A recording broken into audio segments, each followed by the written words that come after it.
And the Malayalam song, Devave Nakastotram Padu, song number 10 in the song sheet.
Devave Nakastotram Padu,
Thank you, brothers and sisters, for singing. ಹಾಡುವಂಥ ಸಹೋದರಿಯರಿಗೆ ನಾವು ವಂದನೆಯನ್ನು ತಿಳಿಸುತ್ತೇವೆ. Now we are moving on to the last session of this meeting. ಈ ದಿನದ ಕೂಟದ ಕೊನೆಯ ಕಾರ್ಯಕ್ರಮಕ್ಕೆ ನಾವು ಬಂದಿರುವ ತರವಾಗಿದ್ದೇವೆ. Now we will be hearing Arun K. Paul testimony, Evangelist Arun K. Paul testimony, who is serving the Lord in Mongol. ಮಂಕುಳಮಲ್ಲಿ ಸೇವೆ ಮಾಡುತ್ತಿರುವಂಥ ದೇವರ ಸೇವಕರಾದ ಅರುಣ್ ಕೇಪಲ್ ಅವರ ಆ ಸಾಕ್ಷಿಯನ್ನು ನಾವು ಕೇಳಿದ್ದೇವೆ. Word of God to ಅವರ ಮುಖಾಂತರವಾಗಿ ದೇವರ ವಾಕ್ಯವನ್ನು ಸಹ ನಾವು ಕೇಳಿದ್ದೇವೆ.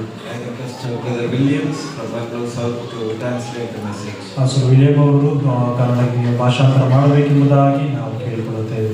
Before going to God's word, I request Brother Shiv Kumar from Jindal Assembly to come forward and lead us in prayer. ದೇವರ ವಾಕ್ಯಕ್ಕೆ ಹೋಗೋಕ್ಕಿಂತ ಮುಂಚಿತವಾಗಿ ಜಿಂದಾಲಲ್ಲಿರುವಂತಹ ಸರ್ ಕುಮಾರ್ ಅವರು ಮುಂದೆ ಬಂದು ಪ್ರಾರ್ಥನೆ ನಡೆಸಬೇಕೆಂಬುದಾಗಿ ನಾವು ಕೇಳಿಕೊಳ್ಳುತ್ತೇವೆ.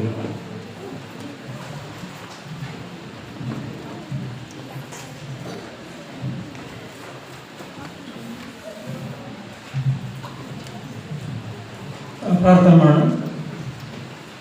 ನಮ್ಮನ್ನು ಅತ್ಯಧಿಕವಾಗಿ ಪ್ರೀತಿ ಮಾಡುವ ನಮ್ಮ ಪರಲೋಕದ ತಂದೆಯಾದ ನಮ್ಮ ದೇವರೇ, ಈ ಮಧ್ಯಾಹ್ನ ಸಮಯಕ್ಕಾಗಿ ಮತ್ತೊಂದು ಆವರ್ತಿ ನಾವು ನಿನಗೆ ಸ್ತೋತ್ರ ಸಲ್ಲಿಸ್ತೇವೆ. ಇದುವರೆಗೂ ನಿನ್ನ ಧಾರಾಳವಾದ ಕೃಪೆಯಿಂದ ಸ್ವಾಮಿ ಈ ಕೂಟವನ್ನು ಚಂದವಾದ ರೀತಿಯಲ್ಲಿ ನೀನು ನಡೆಸ್ತಾ ಬಂದ ಎಲ್ಲ ವಿಧಾನಗಳಿಗಾಗಿ ನಿನಗೆ ನಾವು ಸ್ತೋತ್ರ ಸಲ್ಲಿಸ್ತೇವೆ ಸ್ವಾಮಿ. ಈ ಸಮಯದಲ್ಲಿ ನಾವು ಅರುಣ್ ಸೋದರ ಮುಖಾಂತರವಾಗಿ ಅವರ ಸಾಕ್ಷಿ ಮತ್ತು ವಾಕ್ಯ ಸಂದೇಶವನ್ನು ನಾವು ಕೇಳಲಿಕ್ಕಿದ್ದೇವೆ ಸ್ವಾಮಿ. ನೀನು ತಾನೇ ನಿನ್ನ ದಾಸರ ಮುಖಾಂತರ ನಮ್ಮೊಟ್ಟಿಗೆ ನೀನು ಮಾತನಾಡಬೇಕೆಂಬುದಾಗಿ ನಾವು ಪ್ರಾರ್ಥನೆ ಮಾಡುತ್ತೇವೆ. ಅದೇ ರೀತಿಯಲ್ಲಿ ಇಂಗ್ಲೀಷ್ನಿಂದ ಕನ್ನಡಕ್ಕೆ ಭಾಷಾಂತರ ಮಾಡುವಂಥ ವಿಲಿಯಂಗಾಗಿ ನಾವು ಪ್ರಾರ್ಥನೆ ಮಾಡುತ್ತೇವೆ. ನಿನ್ನ ಆತ್ಮರ ಸಹಾಯದಿಂದ ಬೇಕಾದ ಪದಗಳನ್ನು ಕೊಟ್ಟು ನಿನ್ನ ಕೃಪೆಯನ್ನು ನಡೆಸೆಂಬುದಾಗಿ ನಾವು ಬೇಡುತ್ತೇವೆ. ನಾವು ಸಹ ಶ್ರದ್ಧೆಯಿಂದ ಭಕ್ತಿಯಿಂದ ಸ್ವಾಮಿ ನಿನ್ನ ವಾಕ್ಯವನ್ನು ಕೇಳುತ್ತಾ ನಿನ್ನ ವಾಕ್ಯಕ್ಕೆ ವಿಧೇಯರಾಗಿ ನೀನು ಬರು ತಡವಾದ ನಿನ್ನ ನಾಮದ ಮಹಿಮೆಗಾಗಿ ನಾವು ನಿನ್ನ ಸೇವೆ ಉಪಯೋಗಿಸುವಾಗಿಯೂ ನಿನಗಾಗಿ ನಾವು ನಂಬಿಗಸ್ತರಾಗಿ ಜೀವಿಸುವಾಗಲೂ ನೀನು ತಾನೇ ಸಹಾಯ ಮಾಡುವುದಾಗಿ ನಾವು ಬೇಡುತ್ತಾ ಪ್ರಾರ್ಥನೆಯ ಸಮಸ್ಯೆ ಬೇಡುತ್ತೇವೆ ನಮ್ಮ ತಂದೆಯೇ, ಆಮೆನ್.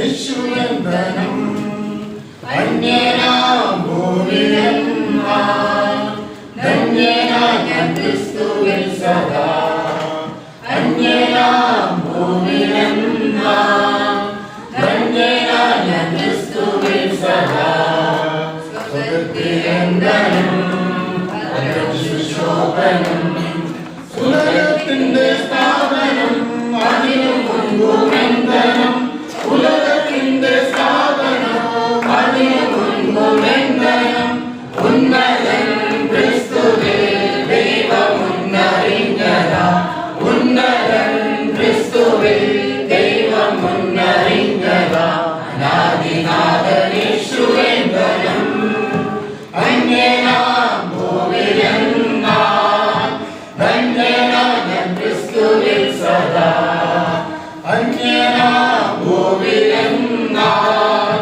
ധന്യനായ ക്രിസ്തുവിൽ സദാ കാലങ്ങൾ കഴിയുമ്പോൾ നിത്യത പുലരുമ്പോൾ ദൈവം ചെയ്തതൊക്കെയോ നന്മയ്ക്കെന്നു കഴിയുമ്പോൾ ദൈവം ചെയ്തതൊക്കെയോ നന്മയ്ക്കെന്നു കഴിയുമ്പോൾ യുക്തമായി വ്യക്തമായി കൃപയിൽ അറിയുന്ന യുക്തമായി വ്യക്തമായി കൃപയിൽ അറിയുന്ന അനാദിനാദനേശ്വരന്ദനം അന്യനാം ഭൂമിരന്മാർ ധന്യനായ ക്രിസ്തുവിൽ സദാ അന്യനാം ഭൂമിരന്മാർ ധന്യനായ ക്രിസ്തുവിൽ സദാ.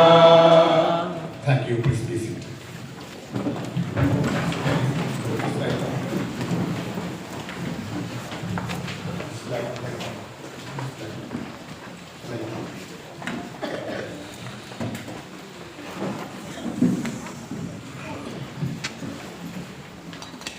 So we have come almost close of this day, and this will be the last message of this day. ಈ ದಿನದ ಎಲ್ಲ ಒಂದು ಕಾರ್ಯಕ್ರಮಗಳು ಮುಗಿಸಿ ಈಗ ದಿನದ ಕೊನೆಯ ಹಂತದ ಒಂದು ಕೊನೆಯ ಹಂತಕ್ಕೆ ನಾವು ಬಂದಿದ್ದೇವೆ. And to my amazement, we have been listening the word from yesterday onwards, and almost all the things we heard from yesterday onwards, it goes in the same line. So ನಾವು ನಿನ್ನೆ ದಿವಸದಿಂದ ದೇವರ ವಾಕ್ಯವನ್ನ ಸಂದೇಶಗಳನ್ನ ಕೇಳುತ್ತಿದ್ದೇವೆ. ಎಲ್ಲ ಒಂದು ಸಂದೇಶಗಳು ಕೂಡ ಅದು ಒಂದೇ ರೀತಿಯ ಹಾದಿಯನ್ನು ಹೊಂದಿಕೊಂಡು ಹೋಗುತ್ತಾ ಇದೆ. And when I listened to the last message from or by David Kandathangal, I was thinking that what should I share further? Because almost all the things the Lord has put in my heart, He shared. But even then, let me remind the things once again. So ನನ್ನ ಒಂದು ಮನಸ್ಸಿನಿಂದ ಬಾರದ ರೀತಿಯಲ್ಲಿ ಕಳೆದ ಒಂದು session ಅಲ್ಲಿ uncle David uncle ಅವರು ಅದೇ ಒಂದು ರೀತಿಯಾದ ಸಂದೇಶವನ್ನು ಕೊಟ್ಟದರಿಂದ ನಾನು ಮತ್ತೆ ಬೇರೆ ಹೇಳಿ ಎಂಬ ರೀತಿಯಾದ ಒಂದು ಆಲೋಚನೆ ನನಗೆ ಬಂದಿತ್ತು. ದೇವರು ವಾಕ್ಯಗಳ ಮೂಲಕ ಮಾತಾಡುವವನಾಗಿದ್ದಾನೆ. And for our meditation this evening, let's all together turn with book of Romans, chapter 8 and verse 37. The epistle of Romans, chapter 8, verse 37. ನನ್ನೊಂದಿಗೆ ರೋಮಪುರದವರಲ್ಲಿ ಬರೆದ ಪತ್ರಿಕೆ 8ನೇ ಅಧ್ಯಾಯದ 7ನೇ ವಚನವನ್ನು ಓದಿಕೊಳ್ಳೋಣ. No, in all these things we are more than conquerors through Him who loved us. 8:37 ಆದರೆ ನಮ್ಮನ್ನು ಪ್ರೀತಿಸಿದಾತನ ಮೂಲಕವಾಗಿ ನಾವು ಈ ಎಲ್ಲಾ ವಿಷಯಗಳಲ್ಲಿ ಪೂರ್ಣ ಜಯಶಾಲಿಗಳಾಗುತ್ತೇವೆ. Let's bow down our heads for a moment for the blessings of this word. ನಮ್ಮ ತಲೆಗಳನ್ನು ಭಾವಿಸಿ ಈ ಒಂದು ವಾಕ್ಯದ ಮೂಲಕವಾಗಿ ದೇವರು ಮಾತಾಡುವ ಸಂಗತಿಗಳನ್ನು ಆಶೀರ್ವಾದವನ್ನು ಪಡೆದುಕೊಳ್ಳೋಣ. Father Lord, we sit at your presence looking at you, and the Holy Spirit may guide us to understand your word in a better way. And Lord, you speak to me first and speak to each one of us so that we may be admonished and encouraged and be corrected and be challenged for the rest of our life. We thank you for hearing us. In Lord's name we pray. Amen. Now one of the biggest giants that will stand in our way or we all face is fear. ನಮ್ಮ ಒಂದು ಜೀವಿತದಲ್ಲಿ ದೊಡ್ಡದಾದಂತಹ ಒಂದು ಅಡ್ಡ ಗೋಡೆಯ ರೀತಿಯಲ್ಲಿ ಒಂದು ಬೃಹತ್ ಗಾತ್ರದ ಅಡ್ಡಿಕೆ ಅಥವಾ ಒಂದು ತೊಡಕು ಏನಂದ್ರೆ ಅದು ಭಯ. We all face certain kinds of fears in our life. ನಮ್ಮೆಲ್ಲರ ಜೀವಿತಗಳಲ್ಲಿ ಒಂದು ವಿವಿಧ ರೀತಿಯಾದ ಭಯಗಳನ್ನ ನಾವು ಎದುರಿಸುವವರಾಗಿದ್ದೇವೆ. When we preach, we face the fear of inadequacy. ನಾವು ಒಂದು ವೇಳೆ ನಾವು ಬೋಧಿಸುವಾಗ ಆ ಒಂದು ಅವರ ಅಂಗೀಕರಿಸುವಂತಹ ಮಟ್ಟದಲ್ಲಿ ಒಂದು ಭಯ ನಮ್ಮಲ್ಲಿ ಉಂಟಾಗುತ್ತದೆ. And we feel that we are not capable enough to preach on this. ನಾವು ಒಂದು ವೇಳೆ ನಮಗೆ ಅರ್ಥವಾಗ್ತದೆ, ನಾವು ಬೋಧಿಸುವಂತ ಮಟ್ಟದಲ್ಲಿ ಅಥವಾ ತಿಳಿಸುವ ವಿಷಯದಲ್ಲಿ ನಾವು ಅಷ್ಟು ಪ್ರವೀಣರಲ್ಲ ಎಂಬ ಒಂದು ಮನವರಿಕೆ ನಮಗೆ ಉಂಟಾಗುತ್ತದೆ ಕೆಲವೊಂದು ಸಾರಿ. And also many of us, when we look at our future, we face the fear of unknown. So ಮುಂದೆ ನಡೆಯುವಂತಹ ಒಂದು ಭವಿಷ್ಯತನ್ನು ಆಲೋಚಿಸುವಾಗ ಒಂದು ತಿಳಿಯದ ಸಂಗತಿಗಳನ್ನು ನೆನೆಸುವಾಗ ಒಂದು ಭಯವು ನಮ್ಮಲ್ಲಿ ಉಂಟಾಗುತ್ತದೆ. And few years back I was thinking what I will do in my life after the studies. I had that fear in my life. So ಹಲವಾರು ವರ್ಷಗಳ ಹಿಂದೆ ನನ್ನ ಒಂದು ವಿದ್ಯಾಭ್ಯಾಸ ಮುಗಿದ ಮೇಲೆ ಮುಂದೆ ನನ್ನ ಭವಿಷ್ಯತ್ತು ಏನು ಮುಂದೆ ಆಗುತ್ತದೆ ಎಂಬ ಒಂದು ಭಯವು ನನ್ನಲ್ಲಿ ಇತ್ತು. And almost all the friends who have studied with me, they knew exactly what they are going to do after their studies. ನನ್ನ ಜೊತೆಯಲ್ಲಿ ವಿದ್ಯಾಭ್ಯಾಸ ಮಾಡಿದಂತಹ ಎಲ್ಲಾ ಸ್ನೇಹಿತರು ಕೂಡ ಅವರ ಒಂದು ವಿದ್ಯಾಭ್ಯಾಸವಾದ ಮೇಲೆ ಅವರು ಏನು ಮಾಡಲಿಕ್ಕೆ ಇದ್ದಾರೆ ಎಂಬ ವಿಷಯ ಅವರಿಗೆ ಸ್ಪಷ್ಟವಾದ ಮನವರಿಕೆ ಅವರಿಗಿತ್ತು. But I was unsure.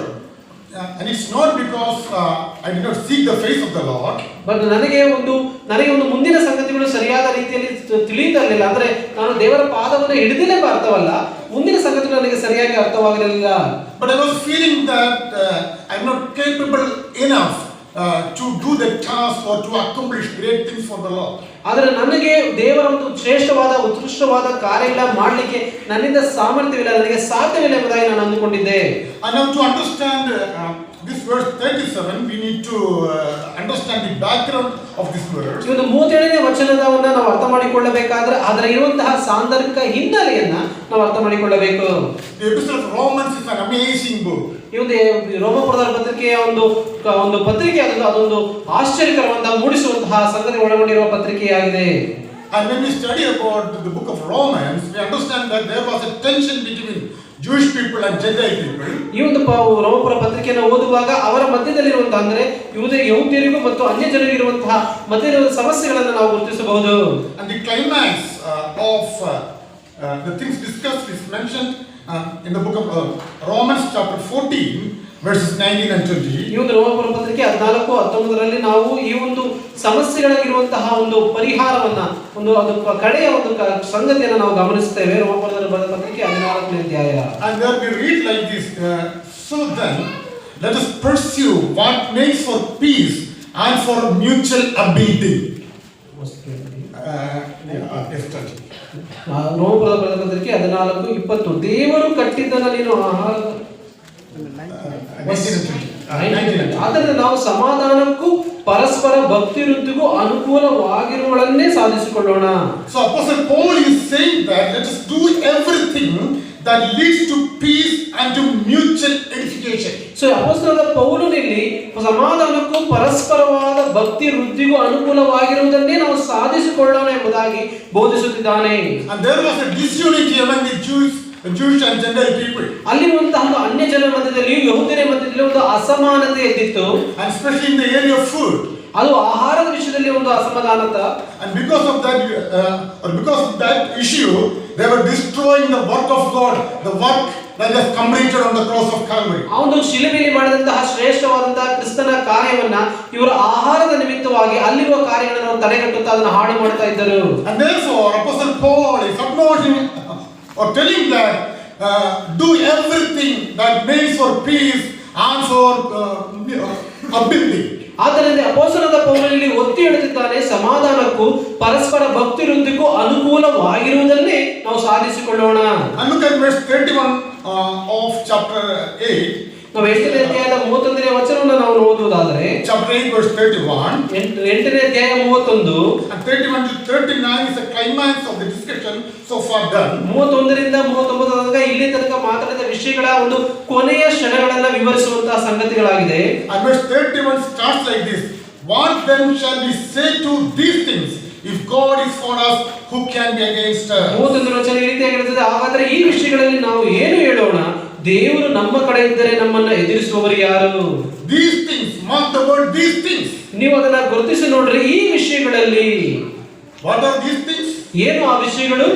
Now God is doing something ಅಲ್ಲಿ ದೇವರು ಒಂದು ಕಾರ್ಯವನ್ನು ಮಾಡುವಾಗ and he is redeeming the people based on their faith and not on the works. ಅವರ ಒಂದು ಕ್ರಿಯೆಗಳ ಮೇಲೆ ಅಲ್ಲದೆ ಅವರ ಒಂದು ನಂಬಿಕೆ ಆಧಾರದ ಮೇಲೆ ಕರ್ತನವನ್ನು ವೃದ್ಧಿಗೊಳಿಸುವಾಗ And now Apostle Paul is saying that, so what shall we say then, because these things are done by God. ಆದರೆ ಈ ವಿಷಯಗಳಲ್ಲಿ ನಾವು ಏನು ಹೇಳೋಣ? ಆದರೆ ಎಲ್ಲಾ ಸಂಗತಿಗಳನ್ನ ದೇವರು ಮಾಡಿದ್ದಾನೆ. Now with that slogan he comes to verse 37. ಆ ಒಂದು ಹೇಳಿಕೆ ಹಿನ್ನೆಲೆಯಲ್ಲಿ 37ನೇ ವಚನಕ್ಕೆ ನಾವು ಬರೋಣ. There are three observations or three things I just want to share from verse 37. 37ನೇ ವಚನದಲ್ಲಿ ಮೂರು ಅಂಶಗಳನ್ನ ಒಂದು ಗಮನಿಸಬೇಕಾದ ಅಂಶಗಳನ್ನು ನಾನು ಹಂಚಿಕೊಳ್ಳುತ್ತೇನೆ. And the first thing through this verse Apostle Paul says that we are loved by God. ನಾವು 37ನೇ ವರ್ಷದ ಮೊದಲನೇ ಅಂಶ, ನಾವು ದೇವರಿಂದ ಪ್ರೀತಿಸಲ್ಪಟ್ಟವರು. My brothers and sisters, we all are aware and we know that, and we heard hundreds and thousand times that we are loved by God. ನಮ್ಮ ಪ್ರಿಯ ಸಹೋದರ ಸಹೋದರಿ, ನಮ್ಮೆಲ್ಲರಿಗೂ ಸಹ ಚೆನ್ನಾಗಿ ತಿಳಿದಿರುವಂತಹ ಒಂದು ವಿಚಾರವೇನೆಂದರೆ ದೇವರು ನಮ್ಮನ್ನ ಪ್ರೀತಿಸುವವನಾಗಿದ್ದಾನೆ. But I want to tell you again this evening that you and me are loved by God. ಮತ್ತೊಂದು ಸಾರಿ ಈ ಒಂದು ಸಂಜೆ ವೇಳೆಯಲ್ಲಿ ನಾನು ನಿಮ್ಮ ನೆನಪಿಗೆ ತರುವುದೇನೆಂದರೆ ನಿಮ್ಮನ್ನು ನನ್ನನ್ನು ನಮ್ಮ ದೇವರು ಪ್ರೀತಿಸಿದ್ದಾನೆ.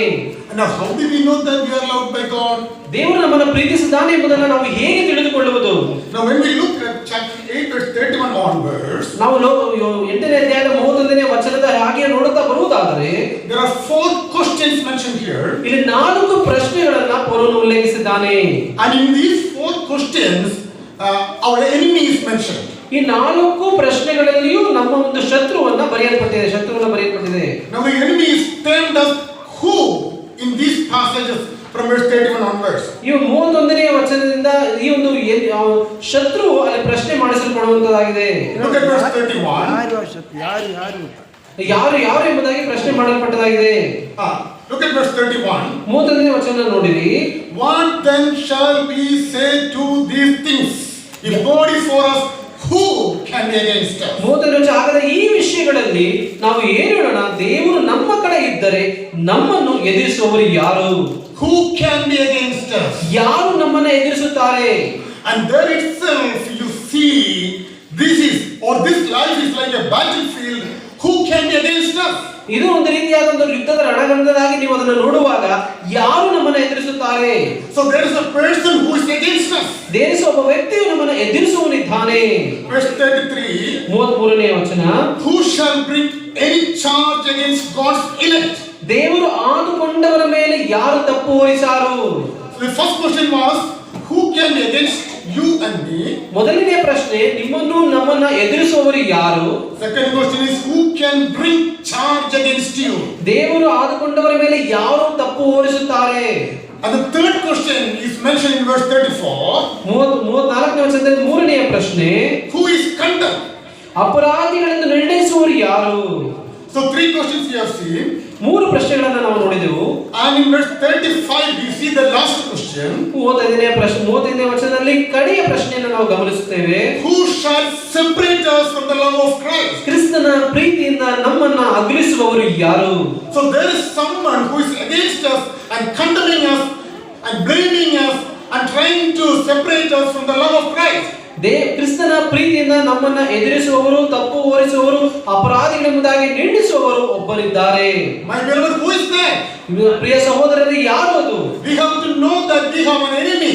ನಮಗೆ ಒಬ್ಬ ಶತ್ರು ಇದ್ದಾನೆ ಎಂಬುದನ್ನು ನಾವು ಅರ್ಥ ಮಾಡಿಕೊಳ್ಳಬೇಕು, ತಿಳಿದುಕೊಳ್ಳಬೇಕು. And that enemy is standing with lot of hardships, doubts, confusions in our mind. ಆ ಒಂದು ಶತ್ರು ನಮ್ಮ ಒಂದು ಮನಸ್ಸಿನಲ್ಲಿ ನಮಗೆ ಅನೇಕ ರೀತಿಯಾದಂತಹ ಕಷ್ಟಗಳನ್ನ, ಶೋಧನೆಗಳನ್ನ ನಮಗೆ ತಂದು ಕೊಡುತ್ತಾನೆ.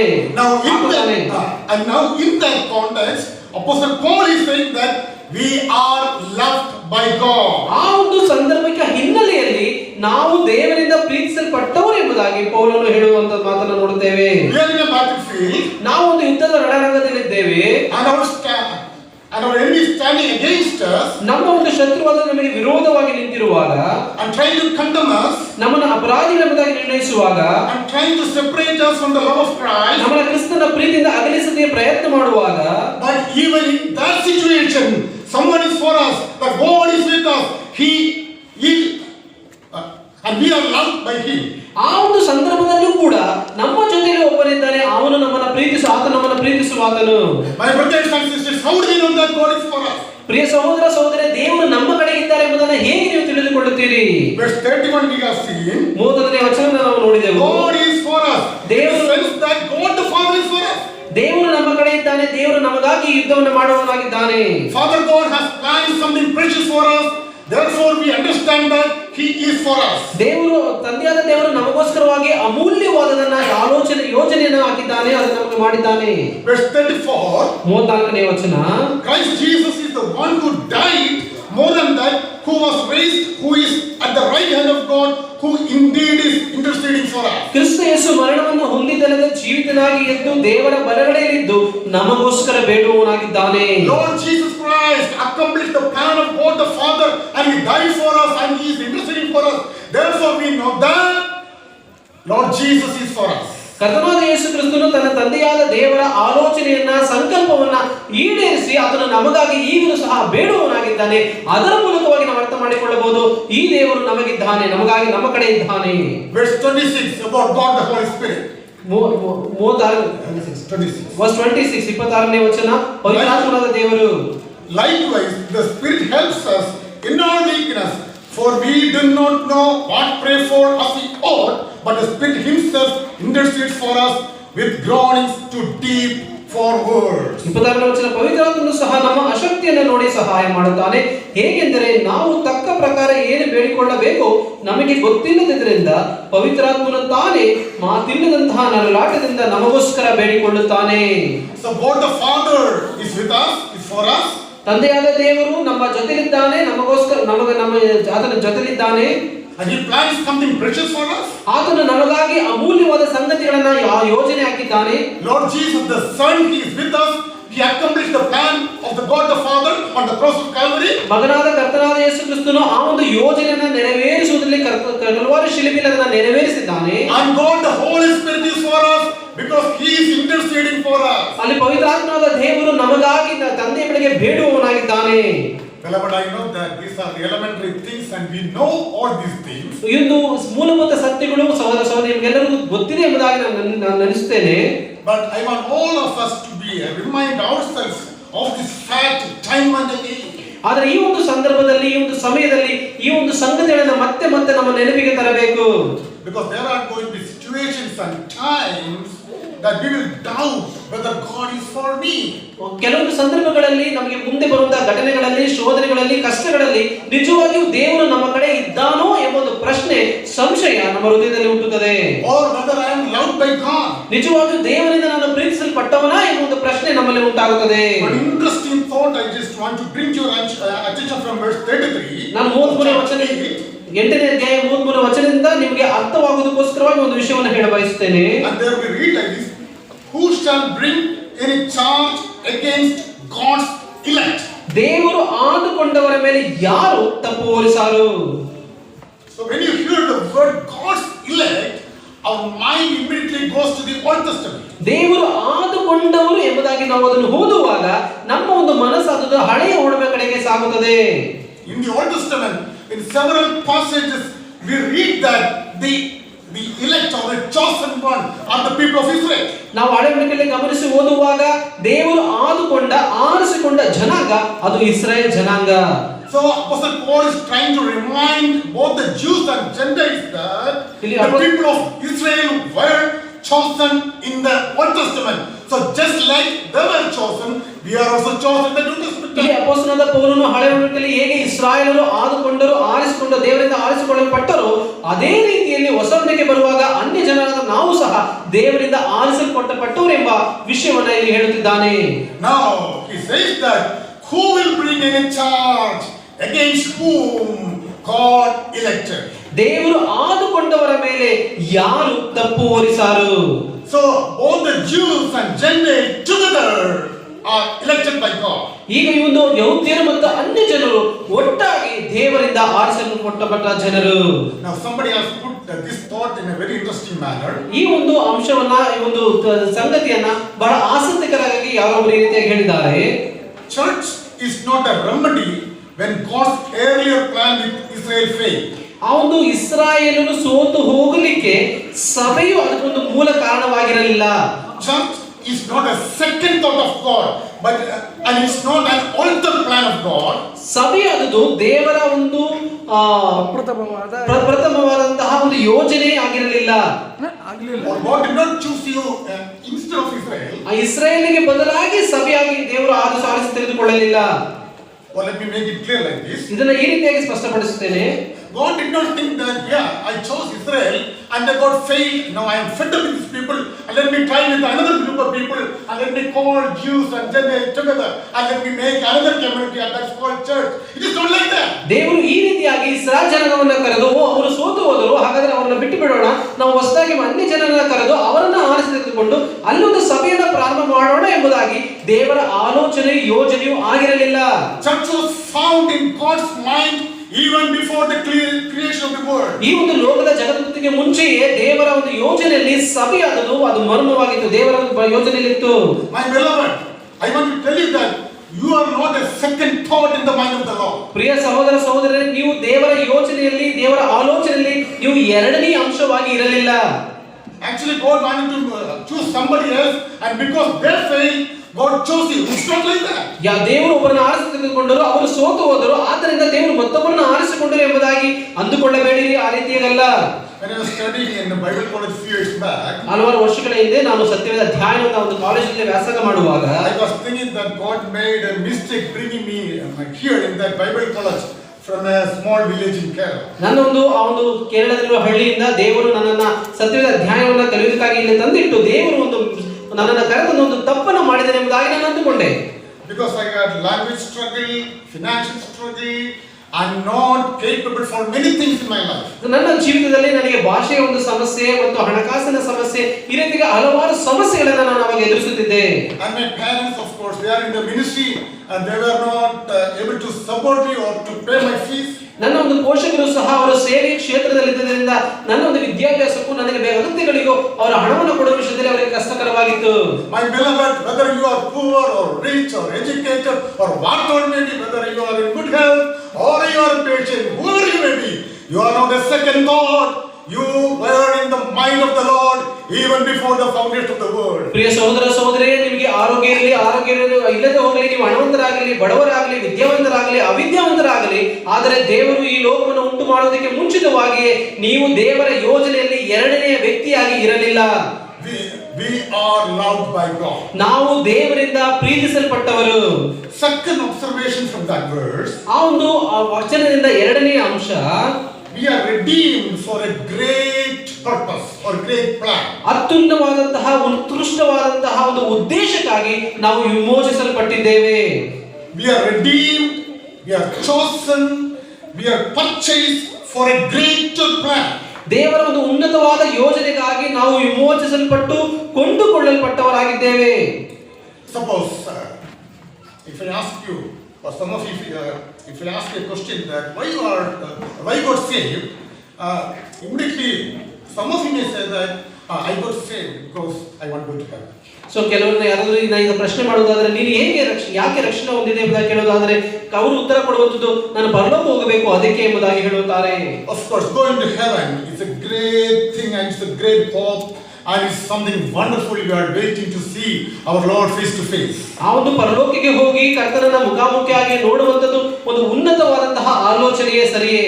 But my beloved, we must realize that when we read Romans chapter 8, there is a bigger plan of God on each one of us. ಪ್ರಿಯ ಸಹೋದರ ಸಹೋದರಿಯರೇ, ರೋಮಾಪುರ ಪತ್ರಿಕೆ 8ನೇ ಅಧ್ಯಾಯವನ್ನು ಓದುವುದಾದರೆ ಇಲ್ಲಿ ಕುರಿತು ನಮ್ಮೆಲ್ಲರಿಗೆ ದೇವರವಾದಂತಹ ಉತ್ಕೃಷ್ಟವಾದಂತಹ ಯೋಜನೆ ನಮ್ಮ ವಿಷಯಗಳಲ್ಲಿ ಉಂಟು.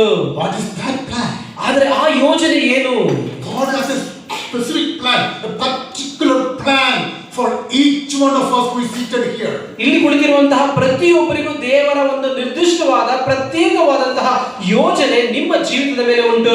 That's something interesting and very thoughtful. ಅದು ಬಹಳ ಆಶ್ಚರ್ಯಕರವಾಗಿಯೂ ಆಸಕ್ತಿ ಉಳ್ಳಕರವಾಗಿಯೂ ಇದೆ. Read verse 36 of chapter 8 Romans. 8:36 8ನೇ ಅಧ್ಯಾಯ 36ನೇ ವಚನ ನೀವು ಓದುವುದಾದರೆ 8 verse 36. 8ನೇ ಅಧ್ಯಾಯ 36ನೇ ವಚನ. As it is written, for your sake we are being killed all the day long. We are regarded as sheep to be slaughtered. ದೇವರೇ, ನಾವು ನಿನ್ನ ನಿಮಿತ್ತ ದಿನವೆಲ್ಲ ಕೊಲೆಗೆ ಗುರಿಯಾಗಿದ್ದೇವೆ, ಜನರು ನಮ್ಮನ್ನ ಕೊಯ್ಗುರಿಗಳಂತೆ ಎಣಿಸಿದರು ಎಂಬುದಾಗಿ ಬರೆದಂತೆ ಆಗುತ್ತದಲ್ಲ. Is this why we are redeemed? ಈ ಒಂದು ಕಾರಣಕ್ಕಾಗಿಯೇ ನಾವು ವಿಮೋಚಿಸಲ್ಪಟ್ಟೆವಾ? To become like sheep to be slaughtered? ಈ ಒಂದು ಕೊಯ್ಗುರಿಗಳಂತೆ ಎಣಿಸುವುದಕ್ಕಾಗಿಯೇ ನಾವು ವಿಮೋಚಿಸಲ್ಪಟ್ಟದ್ದು. We are chosen to face death all day long. ನಾವು ಆರಿಸಿಕೊಳ್ಳಲ್ಪಟ್ಟದ್ದು ನಾವು ಒಂದು ಮರಣವನ್ನು ಜಯಿಸುವುದಕ್ಕಾಗಿಯೋ ಮರಣಕ್ಕೆ ಒಳಗಾಗುವುದಕ್ಕಾಗಿಯೋ. My friends, when we read this particular verse, we know that this verse is taken from Psalm 44 verse 22. ಈ ಒಂದು ವಾಕ್ಯ ಭಾಗವು ಕೀರ್ತನೆ 44:22 ವಚನದಲ್ಲಿ ಉಲ್ಲೇಖ ಮಾಡಲ್ಪಟ್ಟಿದೆ. And there we see, or there we read the verse sheep that will be slaughtered. ಆ ಒಂದು ಕೊಯ್ಗುರಿಗಳಂತೆ ಇರುವಂತಹ ಒಂದು ಕುರಿಯ ಕುರಿತಾಗಿ ನಾವು 44ನೇ ಕೀರ್ತನೆ 22ರಲ್ಲಿ ಓದುತ್ತೇವೆ. And now when we hear that particular phrase sheep to be slaughtered, immediately our mind goes to another phrase in the book of Isaiah. ಈ ಒಂದು ವೇದ ಭಾಗವನ್ನು ನಾವು ಓದುವಾಗ ಅಲ್ಲಿ ಕೊಯ್ಗುರಿಯಂತೆ ಒಂದು ಕುರಿಯು ಕಡಿಯಲ್ಪಡುವಂತ ವಿಷಯವನ್ನ ಯಜ್ಞವನ್ನು ಸಮರ್ಪಿಸುವಂತಹ ಆ ಯೋಚನೆ ಬರುವಾಗ ನಮ್ಮ ಮನಸ್ಸು ಯೆಶಾಯನ ಪ್ರವಾದನೆ ಗ್ರಂಥಕ್ಕೆ ಕರೆದುಕೊಂಡು ಹೋಗುತ್ತದೆ. In Isaiah chapter 53, while the Lord Jesus was like a sheep gone to be slaughtered. ಯೆಶಾಯನ ಪ್ರವಾದನೆ ಗ್ರಂಥ 53ನೇ ಅಧ್ಯಾಯದಲ್ಲಿ ಉಣ್ಣೆನೆ ಕತ್ತರಿಸಿ ಕುರಿಯುವಂತಹ ಮೌನವಾಗಿರುವಂತಹ ಆ ಕುರಿಯನ್ನು ನಾವು ನೋಡುತ್ತೇವೆ. So why are we redeemed? ನಾವು ಯಾಕೆ ವಿಮೋಚಿಸಲ್ಪಟ್ಟೆವು? And what is the ultimate purpose of our lives? ನಮ್ಮ ಜೀವಿತದ ಒಂದು ಅತಿ ಉತ್ಕೃಷ್ಟವಾದಂತಹ ಒಂದು ಉದ್ದೇಶವೇನು? The purpose is that we have to become like the sheep to be slaughtered.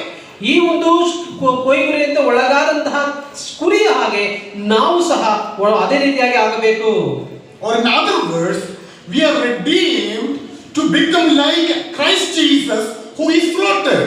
ಈ ಒಂದು ಕ್ರಿಸ್ತ ಶಿಲುಬೆಗೆ ಹಾಕಲ್ಪಟ್ಟಂತ ಕ್ರಿಸ್ತನ ಹಾಗೆ ನಾವು ಸಹ ಬದಲಾಗುವುದಕ್ಕಾಗಿ ನಾವು ಸಹ ಕೊಲ್ಲಲ್ಪಟ್ಟದಕ್ಕಾಗಿ ನಾವು ಸಹ ಅದೇ ರೀತಿ ಆಗುವುದಕ್ಕಾಗಿ. So why are we redeemed? ನಾವು ಏಕೆ ವಿಮೋಚಿಸಲ್ಪಟ್ಟೆವು?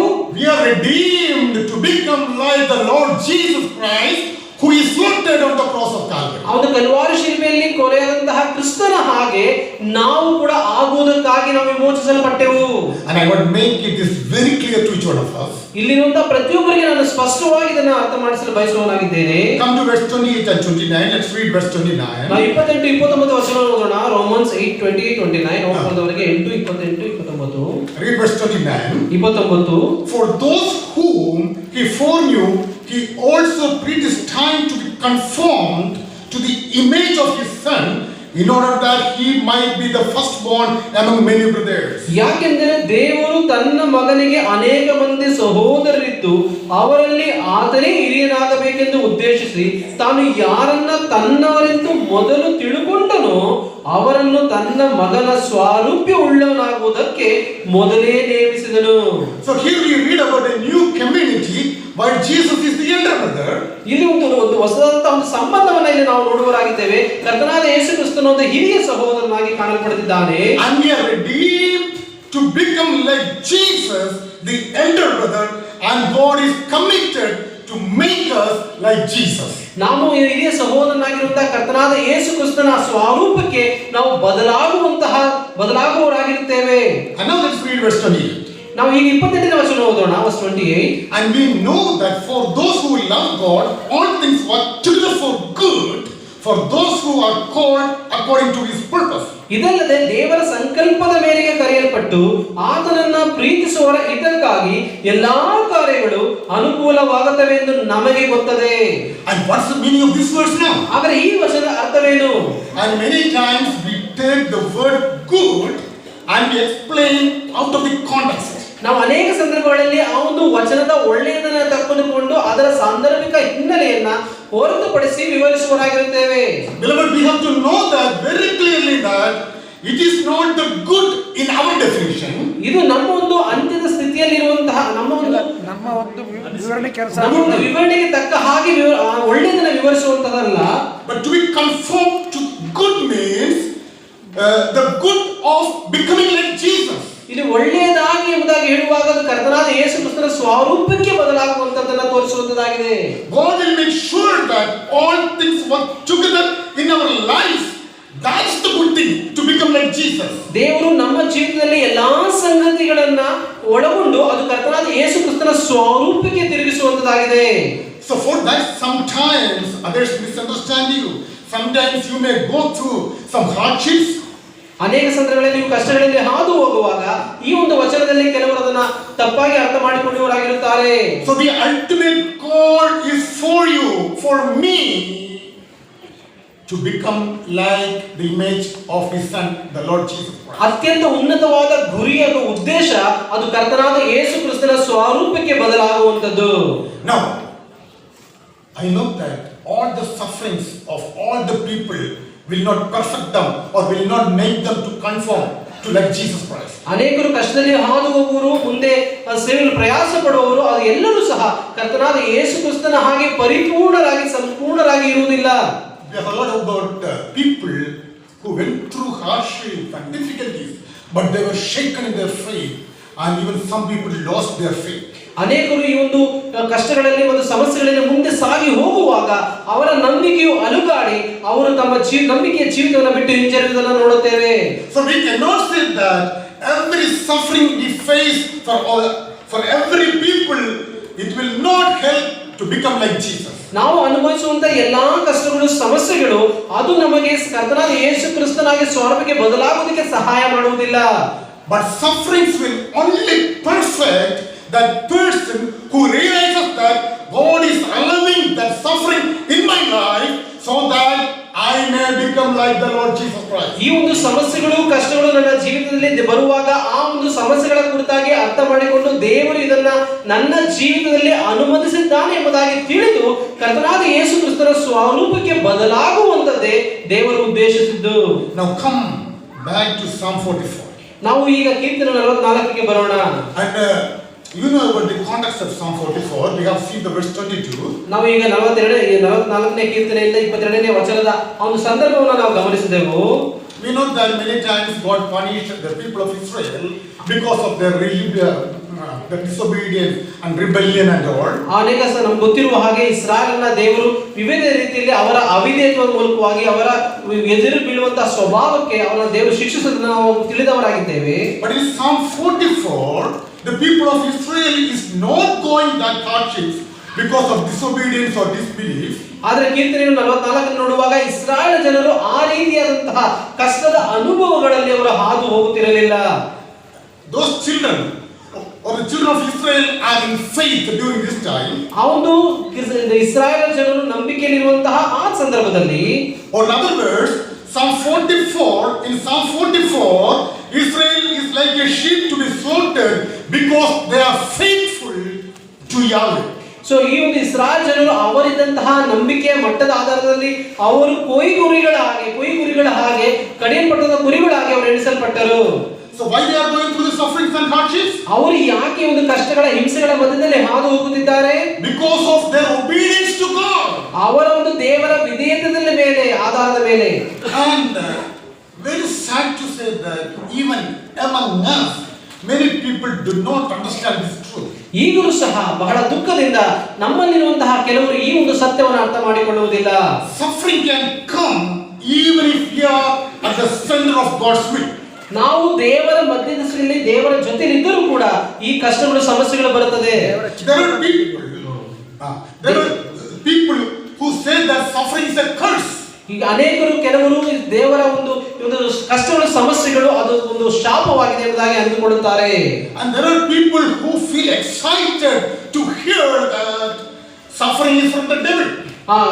ಕೆಲವರು ಈ ರೀತಿಯಾಗಿ ಅಂದುಕೊಳ್ಳುತ್ತಾರೆ, ಅವರಿಗೆ ಬರುವಂತಹ ಕಷ್ಟಗಳು ಸಮಸ್ಯೆಗಳು ಅದು ಸೈತಾನನಿಂದ ಪಿಶಾಚನಿಂದ ಬರುತ್ತದೆ ಎಂಬುದಾಗಿ ಅಂದುಕೊಳ್ಳುತ್ತಾರೆ.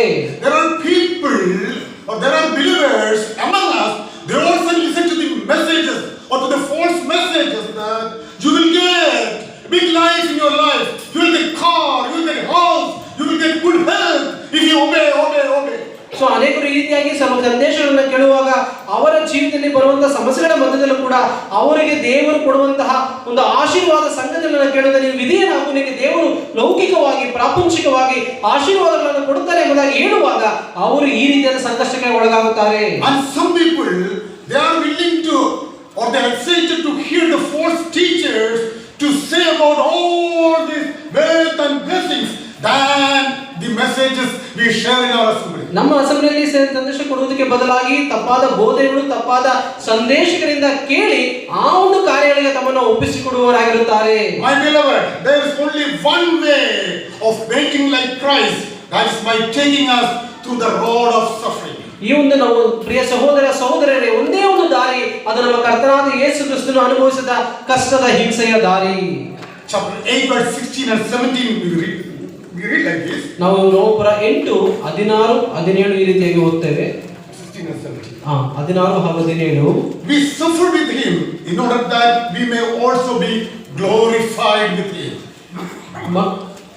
16, 17. 17. ಕನ್ನಡ 17. ಮಕ್ಕಳಾಗಿದ್ದರೆ ದೇವರಿಗೆ ಬಾಧ್ಯರು, ಕ್ರಿಸ್ತನೊಂದಿಗೆ ಬಾಧ್ಯರಾಗಿದ್ದೇವೆ. So we go through the suffering that we may be glorified with him. ನಾವು ಆತನ ಬಾಧೆಗಳಲ್ಲಿ ಪಾಲುಗಾರರಾಗಿರುವಾಗ ಆತನ ಮಹಿಮೆಯಲ್ಲಿ ಪಾಲುಗಾರರಾಗುತ್ತೇವೆ. Book of Hebrews chapter 12 verse 10. ಇಬ್ರಿಯ ಪತ್ರಿಕೆ 12ನೇ ಅಧ್ಯಾಯ 10ನೇ ವಚನ ಈ ರೀತಿಯಾಗಿ ಹೇಳುತ್ತದೆ. And there we read like that, he disciplines us for our good. ಆತನು ನಮ್ಮ ಒಳಿತಿಗಾಗಿ ನಮ್ಮನ್ನು ಶಿಕ್ಷಣಕ್ಕೆ ತರುತ್ತಾನೆ. And what's the good there? ಅಲ್ಲಿ ಒಂದು ಒಳ್ಳೆಯದು ಏನು? That we may share his holiness. ಅದು ಆತನ ಪರಿಶುದ್ಧತೆಯಲ್ಲಿ ಪಾಲುಗಾರರಾಗುವಂತದ್ದು. Beloved, that's becoming like Jesus. ಅದು ಕರ್ತನಾದ ಯೇಸು ಕ್ರಿಸ್ತನ ಹಾಗೆ ಸ್ವರೂಪಕ್ಕೆ ಬದಲಾಗುವಂತದ್ದು. Psalm 44. ಕೀರ್ತನೆ 64. And during Maccabean period, this psalm was applied to martyrs. ಆ ಒಂದು ಮಕಾಬಿಯನ ಒಂದು ಕಾಲಘಟ್ಟದಲ್ಲಿ ಅಲ್ಲಿದ್ದಂತಹ ರಕ್ತ ಸಾಕ್ಷಿಗಳ ಆಗುವವರಿಗೆ ಇದು ಅನ್ವಯಿಸುವಂತದಾಗಿದೆ. And many people became martyrs during that time. ಆ ಒಂದು ಸಂದರ್ಭದಲ್ಲಿ ಅನೇಕರು ರಕ್ತ ಸಾಕ್ಷಿಗಳಾದರು. It is not because of their disbelief or disobedience. ಅದು ಅವರ ಒಂದು ಅವಿಧೇಯತೆಯಿಂದಲೋ ಅಪನಂಬಿಕೆಯಿಂದಲೋ ಅಲ್ಲ, but they stood for Yahweh. ಅವರು ಕರ್ತನೆಗಾಗಿ ನಿಂತರು. Therefore, the reward for being faithful to Yahweh is not good house. ಆ ಒಂದು ದೇವರ ಒಂದು ನಂಬಿಕೆಸ್ಥರಾಗಿ ನಿಲ್ಲುವಂಥದ್ದು ಅದೊಂದು ಒಳ್ಳೆಯ ಉತ್ತಮವಾದ ಮನೆ ದೊರಕುವಂಥದ್ದಲ್ಲ. And it's not good health. ಅದು ಒಳ್ಳೆಯ ಆರೋಗ್ಯವನ್ನು ದೊರಕುವಂಥದ್ದಲ್ಲ. But the reward was suffering. ಆದರೆ ಆ ಒಂದು ಪ್ರತಿಫಲವಾದದ್ದು ಅದು ಕಷ್ಟವನ್ನು ಅನುಭವಿಸುವಂಥದ್ದು. Sometimes losing their lives. ಅವರ ಜೀವಿತಗಳನ್ನು ಅವರು ಕಳೆದುಕೊಳ್ಳುವಂಥದ್ದು. The reward for the blessing is not the blessings mentioned in the book of Deuteronomy, ಆ ಒಂದು ಧರ್ಮೋಪದೇಶಗಳಲ್ಲಿ ಬರೆದ ಹಾಗೆ ಈ ಒಂದು ಪ್ರತಿಫಲವಾದದ್ದು ಅದು ಲೌಕಿಕವಾದಂತಹ ಸಂಗತಿಗಳಲ್ಲ. we are hearing about William Tyndale. ನಾವು ವಿಲಿಯಂ ಟಿಂಡೇಲ್ ಎಂಬುದರ ಕುರಿತಾಗಿ ನಾವು ಕೇಳಿದೆವು. And this incident happened in the 16th century. ಅದು 16ನೇ ಶತಮಾನದಲ್ಲಿ ಈ ಒಂದು ಘಟನೆಯು ನಡೆಯಿತು. William Tyndale was trying to translate the Bible in the English language. ನಾವು ವಿಲಿಯಂ ಟಿಂಡೇಲ್ ಅವರು ಈ ಒಂದು ಸತ್ಯವೇದವನ್ನ ಆಂಗ್ಲ ಭಾಷೆಗೆ ಅವರು ಭಾಷಾಂತರ ಮಾಡುವಂತಹ ಕಾರ್ಯವನ್ನು ಮಾಡುತ್ತಿದ್ದಾಗ, because he wanted the people to read the Bible and understand the fact that ಆ ಸಹೋದರನು ಅಲ್ಲಿರುವ ಜನರು ಸತ್ಯವೇದವನ್ನ ಓದಿ ಅದರ ಸತ್ಯಸಂಗತಿಯನ್ನು ಅರ್ಥ ಮಾಡಿಕೊಳ್ಳಬೇಕೆಂಬುದಾಗಿ ಬಯಸಿದಂತಹ ವ್ಯಕ್ತಿ. And then what happened to William Tyndale? ಆದರೆ ಆ ಒಂದು ವಿಲಿಯಂ ಟಿಂಡೇಲ್ಗೆ ಏನು ಸಂಭವಿಸಿತು? He was burned to death. ಅವನು ಬೆಂಕಿಗೆ ಹಾಕಲ್ಪಟ್ಟವನು ಜೀವಂತವಾಗಿ ಅವನು ಮರಣವನ್ನು ಅನುಭವಿಸಿದನು. And what was the last words of William Tyndale? ಅವನು ವಿಲಿಯಂ ಟಿಂಡೇಲ್ ಅವರ ಕಡೆಯ ಮಾತುಗಳು ಏನು? Lord, open the eyes of the King of England. ಆ ಒಂದು ಇಂಗ್ಲೆಂಡ್ ಈ ದೇಶದ ಜನರಿಗೆ ಅವರ ಕಣ್ಣುಗಳನ್ನು ತೆರೆ, ಅವನ ರಾಜನ ಕಣ್ಣನ್ನು ತೆರೆ. And what was the reward for obedience? ಈ ಒಂದು ವಿಧೇಯತೆಗೆ ದೊರಕಿದಂತಹ ಪ್ರತಿಫಲವಾದರೂ ಏನು? It is not somebody coming and rescuing Tyndale out of fire. ಆ ಒಂದು ಬೆಂಕಿಯಲ್ಲಿ ಯಾರೊಬ್ಬರು ಬಂದು ಅವನನ್ನ ಕಾಪಾಡುವಂತಹ ರೀತಿಯಲ್ಲಿ ನಡೆದಂತಹ ಘಟನೆಯಲ್ಲ, but laying his life as a sacrifice on the altar. ಆ ಒಂದು ಯಜ್ಞದಲ್ಲಿ ತನ್ನನ್ನು ಒಂದು ಸಮರ್ಪಿಸಿಕೊಳ್ಳುವಂತಹ ಆ ಒಂದು ರೀತಿಯಲ್ಲಿ ತನ್ನನ್ನು ಸಮರ್ಪಿಸಿಕೊಂಡನು.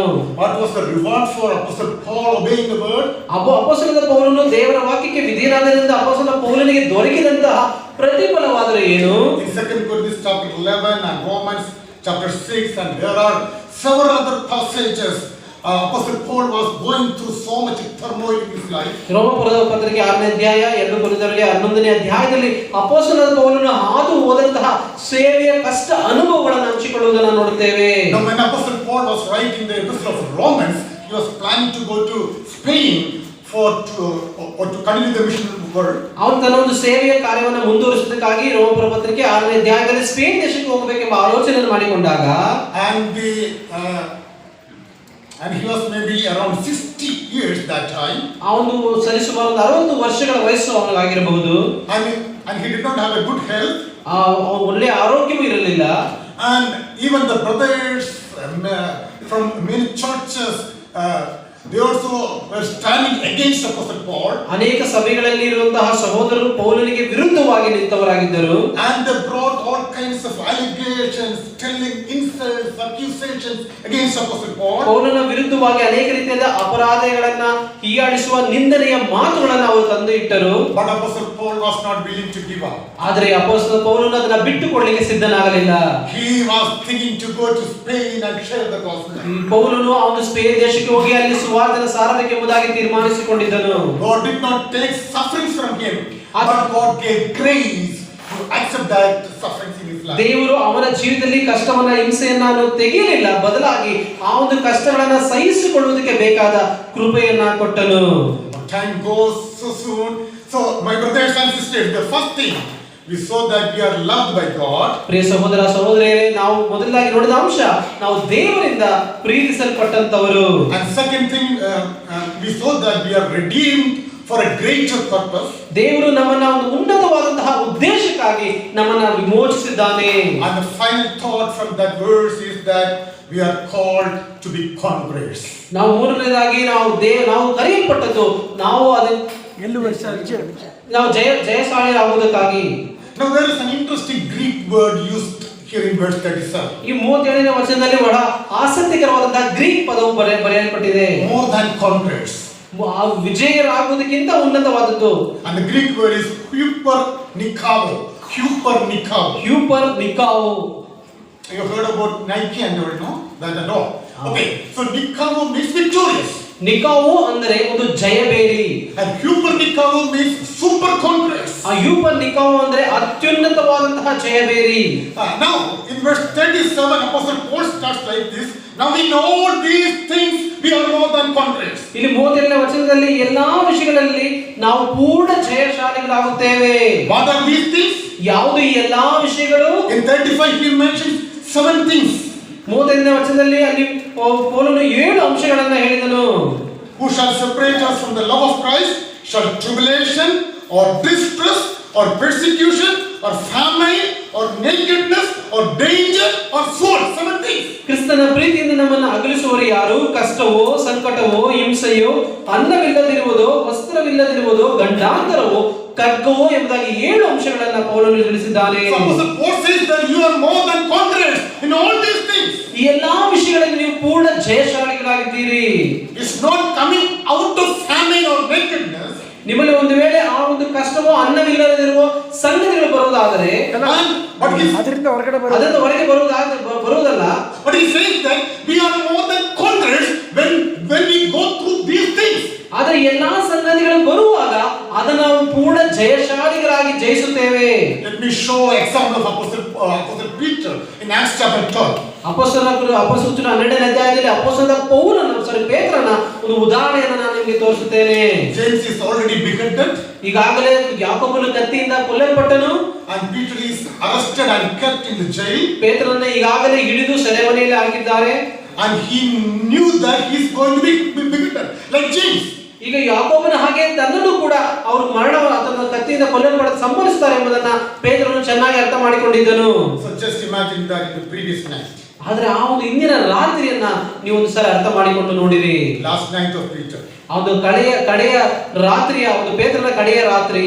He just holding his hand like this. ಅವನು ತನ್ನ ಕೈಗಳನ್ನ ಹಿಂದೆ ಇಟ್ಟುಕೊಂಡು and bravely walking to and fro. ಅವನು ಧೈರ್ಯವಾಗಿ ಮುಂದೆ ಹಿಂದೆ ನಡೆದಾಡುತ್ತಾ and says that tomorrow I am going to be killed. ನಾಳೆ ದಿವಸ ನನ್ನನ್ನು ಕೊಲ್ಲುತ್ತಾರೆ. I want to be killed. ನಾನು ಕೊಲ್ಲಲ್ಪಡುವವನು. ಕೊಲ್ಲಲ್ಪಡಬೇಕು. Is that Peter doing that? ಇದನ್ನೇ ಪೇತ್ರನು ಅಲ್ಲಿ ಮಾಡಿದನ? No. ಅಲ್ಲಿ he was rolled up in a blanket and he was smoothly sleeping with snoring. ಅಲ್ಲಿ ಅವನು ಕಂಬಳಿಯನ್ನು ಹೊತ್ತುಕೊಂಡವನಾಗಿ ಅಲ್ಲಿ ಸಮಾಧಾನಕರವಾಗಿ ನಿದ್ರೆ ಮಾಡುತ್ತಿದ್ದನು. That is super conqueror. ಅದನ್ನೇ ಪೂರ್ಣ ಜಯಶಾಲಿ ಎಂಬುದಾಗಿ ಹೇಳಲಿಕ್ಕೆ ಸಾಧ್ಯ. God wants us to be super conqueror. ಅದ ದೇವರು ನಮ್ಮನ್ನ ಉನ್ನತವಾದಂತಹ ಜಯಶಾಲಿಗಳಾಗಬೇಕೆಂಬುದಾಗಿ ಬಯಸುತ್ತಾನೆ. Super conqueror means ಅವನು ಜಯಶಾಲಿಗಳಾಗುವುದು ಅಂತ ಹೇಳುವಾಗ now me and brother William we are going to do for heresy. ನಾನು ಮತ್ತು ಸಹೋದರರು ಒಬ್ಬರಿಗೊಬ್ಬರು ಒಂದು ಬುದ್ಧಾಟವನ್ನು ಕುಸ್ತಿಯನ್ನು ಮಾಡುತ್ತಿದ್ದೇವೆ. And there are four court and four corners. ಅದು 4 ಬದಿಗಳು ಅದರಲ್ಲಿ ಅಡ್ಡವಾಗಿರುವಾಗ four enemies. 4 ಶತ್ರುಗಳು. And brother William is very stronger than me. ಆ ಸಹೋದರ ವಿಲಿಯಂ ಅವರು ಸಹೋದರಿಗಿಂತ ಬಹಳ ಶಕ್ತಿಶಾಲಿಯಾಗಿರುವಾಗ and he hit me, I fell down. So ಸಹೋದರನು ಹೊಡೆದು ಅವರು ಬಿದ್ದು ಹೋದರು. And there are different hooves. All these fours are trying to hit me.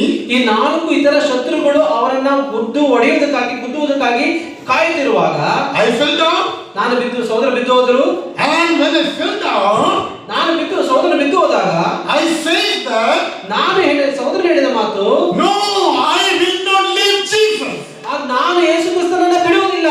Whoever may come against me, ನನ್ನ ಜೊತೆಗೆ ಎದುರಿಗಿರುವಂತಹ ವಿರೋಧಿಗಳು ಯಾರೇ ಬರಲಿ, for some time I have fallen.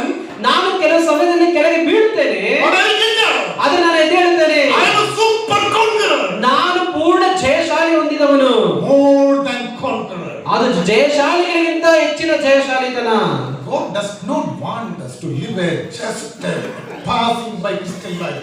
Something, no, just it's not like that. We should be super conquerors. ದೇವರು ಸಾಮಾನ್ಯವಾಗಿ ನಡೆಸುವಂತಹ ಕ್ರಿಸ್ತಿಯ ಜೀವಿತವನ್ನು ಜೀವಿಸುವುದಕ್ಕೆ ದೇವರು ಇಚ್ಛಿಸುವುದಿಲ್ಲ. ನಾವು ಪೂರ್ಣ ಜಯಶಾಲಿಗಳಾಗಿ ಜೀವಿಸಬೇಕೆಂಬುದಾಗಿ ದೇವರು ಬಯಸುತ್ತಾನೆ. My beloved, we do not know what we are going to face in the days to come. ಪ್ರಿಯ ಸಹೋದರ ಸಹೋದರಿಯರೇ, ಮುಂದಿನ ದಿನಮಾನಗಳಲ್ಲಿ ನಾವು ಏನನ್ನ ಎದುರಿಸುತ್ತೇವೆ ಎಂಬುದನ್ನು ನಮಗೆ ಗೊತ್ತಿಲ್ಲ. In our Christian life and in our mission life, expect that there will be turmoil for sure. ಪ್ರಿಯ ಸಹೋದರ ಸಹೋದರಿ, ನಮ್ಮ ಕ್ರಿಸ್ತಿಯ ಜೀವಿತದಲ್ಲಿ ನಮ್ಮ ಸೇವಾ ಕ್ಷೇತ್ರದಲ್ಲಿ ಒಂದು ಸಮಸ್ಯೆಗಳು ಮುಂದೆ ಎದುರು ಬರಲಿಕ್ಕಿದೆ. Are we going to fail? ನಾವು ಅದರಲ್ಲಿ ಸೋತು ಹೋಗುತ್ತೇವರಾಗಿದ್ದೇವಾ? Or are we going to be just victors? ನಾವು ಅದನ್ನ ನಾವು ಜಯಶಾಲಿಗಳಾಗಿ ಸಾಮಾನ್ಯವಾಗಿರುತ್ತೇವಾ? No. ಇಲ್ಲ. God wants us to be super conquerors. ದೇವರು conquerors. ನಾವು ಜಯಶಾಲಿಗಳಿಂದ ಉನ್ನತ ಮಟ್ಟದ ವಿಜಯಶಾಲಿಗಳಾಗಿರಬೇಕು ಎಂಬುದಾಗಿ ಬಯಸುತ್ತಾನೆ. So 3 things we have seen. 3 ಸಂಗತಿಗಳನ್ನು ನಾವು ನೋಡಿದೆವು. We are loved by God. ನಾವು ದೇವರಿಂದ ಪ್ರೀತಿಸಲ್ಪಟ್ಟವರು. We are redeemed for a great great purpose. ನಾವು ಅತ್ಯುನ್ನತವಾದಂತಹ ಉದ್ದೇಶಕ್ಕಾಗಿ ವಿಮೋಚಿಸಲ್ಪಟ್ಟವರು. Finally, God wants us to be not just a conqueror, but more than a conqueror. ನಾವು ಸಾಮಾನ್ಯವಾಗಿ ಜಯಶಾಲಿಗಳಾಗದೆ ದೇವರಿಂದ ಪೂರ್ಣ ವಿಜಯಶಾಲಿಗಳಾಗಬೇಕೆಂಬುದಾಗಿ ದೇವರು ಬಯಸುತ್ತಾನೆ. Let's think on this verse. ಈ ಒಂದು ವಾಕ್ಯಗಳನ್ನು ನಾವು ನೆನಪು ಮಾಡಿಕೊಳ್ಳೋಣ. May God help us to be super conquerors or more than a conqueror in our Christian life. ನಮ್ಮದು ಕ್ರಿಸ್ತಿಯ ಜೀವಿತದಲ್ಲಿ ಸಾಧಾರಣ ಜಯಶಾಲಿಗಳಾಗದೆ ಅತ್ಯುನ್ನತ ವಿಜಯಶಾಲಿಗಳಾಗಿ ಆಗುವ ಹಾಗೆ ದೇವರು ತನ್ನ ಕೃಪೆಯನ್ನು ಅನುಗ್ರಹಿಸಲಿ. May His name alone be glorified. ಆತನ ನಾಮಕ್ಕೆ ಮಾತ್ರ ಮಹಿಮೆ ಉಂಟಾಗಲಿ.